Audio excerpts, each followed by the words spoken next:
Olá!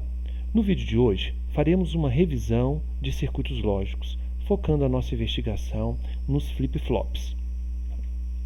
Então esses elementos, os flip-flops, são elementos muito utilizados e eles são articulados a respeito do uso de portas lógicas. Tá? Então qual que é a importância dos circuitos com memória? Nós temos, eles são úteis para guardar informação, são contadores, trabalham também com a questão de memória. Os circuitos biestáveis, monostáveis e astáveis possuem, no caso dos biestáveis, dois estados de repouso. Então ele começa com 1, depois de uma transição vai para 0. Os pode também ser utilizado com 0 e depois passa para 1. Os monoestáveis possuem apenas um estado de repouso. Eles começam com 0, depois vai para 1, fica um tempo e depois vai para 0. Esse tempo aqui, talvez um exemplo do nosso dia a dia, são elevadores. Então os elevadores aqui neste caso, eles ficam um tempo ligado e depois desligado. Já os astáveis não possuem estado de repouso, eles ficam 0 e 1, e o exemplo mais comum, muito importante na característica dos circuitos lógicos, são os clocks.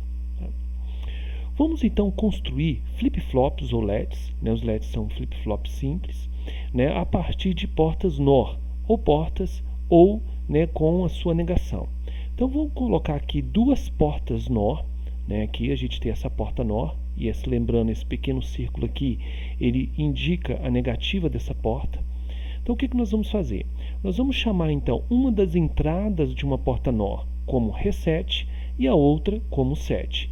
Esses nomes aqui, eles são muito indicativos, estão intimamente ligados com aquela terminologia que às vezes até no senso comum nós utilizamos, dá um reset aí no computador.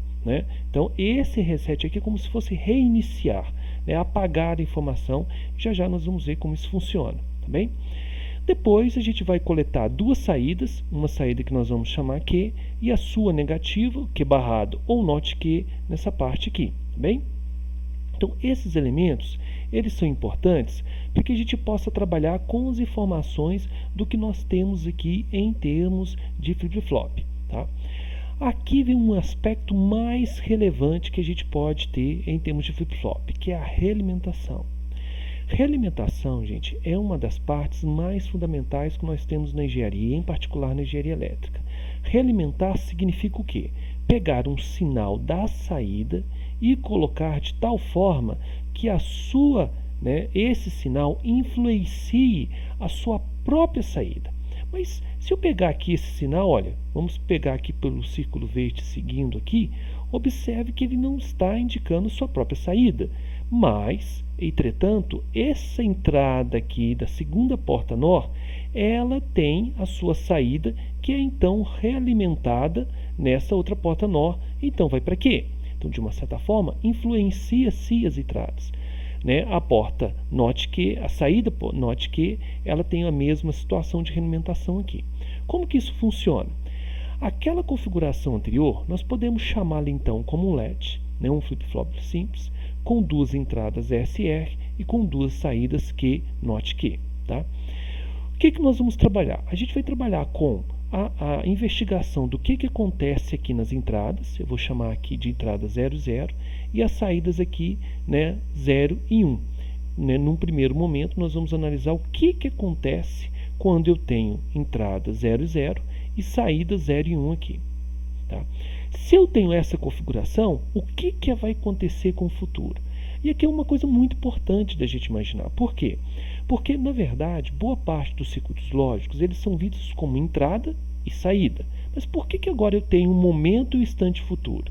Porque essa saída aqui, lembra, ela vai estar realimentada no seu flip-flop e vai influenciar a sua própria saída, fazendo uma transição, caso as entradas aqui permitam isso, para que então gere uma saída. Nós vamos investigar qual que vai ser essa saída. Tá?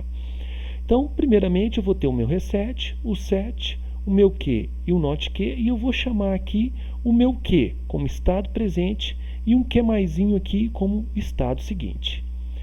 Então, se eu agora coloco 0 e 0, o meu presente como 0 e 1, qual que vai ser a minha saída? Vamos imaginar então o que acontece com as minhas, né, entradas e saídas aqui. Primeiro, se a minha not Q é igual a 1 e eu estou colocando 1 aqui, né, juntamente com o meu R0, o que vai acontecer? Necessariamente, quando eu coloco uma entrada igual a 1 numa porta NOR, eu tenho como saída igual a 0. Por quê? Porque 1 ou 0 é igual a 1 e como eu estou tendo um barrado, eu tenho com 0 aqui. Se eu coloco agora o 0 aqui, eu tenho 0 e 0 na minha porta NOR, necessariamente eu tenho 0 e 0, 0. Quando eu tenho aqui a minha negativa, eu tenho aqui então o meu 1. Consequentemente, quando eu tenho entrada 0 e 0 e o meu presente é 0 e 1, o meu futuro vai ser 0 e 1 aqui. E eu posso então observar que o meu presente é igual ao meu futuro nesse caso. Então, o que acontece? Quando eu tenho aqui 0 e 0 no reset, o meu Q mais é igual ao Q e o meu not Q mais é igual ao meu not Q. Vamos analisar agora, né, uma outra, né, situação, tá? Uma outra situação agora que eu tenho 1 e 0 aqui. Observe que antes eu estava trabalhando aqui, né, com a minha informação aqui neste caso, tá bem? Então, se eu tenho agora 1 e 0, o que vai acontecer? Quando eu tenho 1 aqui, necessariamente a minha saída é igual a 0. Por quê? Porque não importa qual o valor que eu tenho na entrada NOR, quando eu tenho pelo menos um 1 ou 0, 1 ou 1 é igual, né, a 1, e como eu estou tendo negativa, eu tenho aqui minha informação igual a 0. Quando eu passo agora o 0 para cá, eu tenho 0 e 0, e essa informação aqui então passa para quê? Passa para 1. Ou seja, o meu futuro agora ele é modificado. Ele passa de 1 para 0 e o 0 então é igual para 1. O que é importante? Por que nós chamamos então R de essa entrada aqui de reset? Porque quando eu coloco igual a 1, ela força a minha saída aí para 0. Por isso, a gente utiliza o termo quase corriqueiramente no nosso dia a dia como R igual, né, reset, e por isso vai para 0. Tá?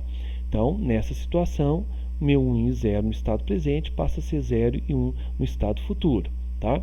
Então, quando eu tenho 0 e 1 aqui na minha entrada, o meu Q mais passa a ser 0 e o meu not Q mais passa a ser igual a 1. Tá certo? Agora vamos então para uma outra situação aqui. Eu tenho 1 no set e reset igual a 0. Tá? Nessa situação, o meu 1 força a minha saída not Q mais C, né, not Q mais C igual a 0. Essa realimentação vem para cá, 0 e 0, passando por uma porta NOR, eu tenho necessariamente a minha resposta igual a 1. Consequentemente, quando eu tenho as entradas 1 e 0, o meu futuro vai ser então 1 e 0 aqui. Tá? Então, eu tenho uma alternância aqui desses valores e passa então a ter o valor 1 e 0. Olhando para a tabela, o meu set força o meu Q mais ser igual a 1 e o meu not Q mais ser igual a 0. Tá certo? E por fim, quando eu tenho então o meu 1 e 1 aqui. Nessa situação, eu tenho 1 forçando aqui o meu Q igual a 0 e o meu S forçando então o meu not Q também igual a 0. Nessa situação aqui, eu tenho Q mais e not Q mais igual a 0. Nós chamamos essa situação como indesejada, porque eu quero ter uma situação que eu permita minha saída como um Q e um Q barrado. E essa é uma situação não desejada. Então, nesse sentido, como eu quero ter um Q, né, e um Q barrado, eu tenho uma situação que não é permitida. Então, essa situação aqui não é permitida, não é desejada para a gente. Nós vamos então trabalhar com uma situação que vamos tentar evitar o uso de uns e uns aqui, tá certo? Então, antes de darmos continuidade, né, a esse ponto, é muito importante a gente pensar o quê, tá? Olha, o flip-flop, ele tem uma estrutura extremamente simples. Nós temos duas portas que têm uma realimentação. E essa realimentação provoca uma saída. Nesse arranjo simples, também chamado simplesmente um flip-flop RS, nós temos uma situação de apenas 3 situações possíveis, que são as situações que eu não faço nenhuma mudança, quando o RS igual a 0, Quando eu tenho R igual a 1, eu vou resetar a minha saída, então meu Q mais igual a 0. E quando meu S é igual a 1, eu tenho uma situação, né, de colocar a minha saída igual a 1. Quando R e S igual a 1, eu tenho uma situação que não é permitida. Então, frente a isso, nós vamos ter o quê? Uma situação que não é desejada, tá? Esse flip-flop também, ele pode trabalhar com duas portas NAND, e aí a sua realimentação é a mesma coisa, tá? Então, é o mesmo trabalho, a gente vai poder fazer uma mesma tabela verdade de maneira muito semelhante, da mesma forma como nós trabalhamos aqui, né, anteriormente. S1 igual a 1, aqui a gente vai trabalhar igual ao Q, o 0 e 1 igual a 1, o 0 igual a 0 e o 0 e 0 não é permitido. Então eu tenho uma mesma situação de saída, só que eu estou invertendo aqui a lógica de trabalhar com S e R. Então posso fazer flip-flop com NOR, posso fazer flip-flop com NAND e eu vou ter uma situação aí semelhante, tá? O que vai acontecer agora com os nossos estudos? Os nossos estudos, nós vamos trabalhar com uma situação que vai envolver um número maior de portas lógicas para trabalhar com aquela situação indesejada, que é a situação de quando eu tenho o meu R e o S. Então, no próximo vídeo, nós vamos dar continuidade a essa revisão, né, e qualquer dúvida vocês entram em contato. Obrigado.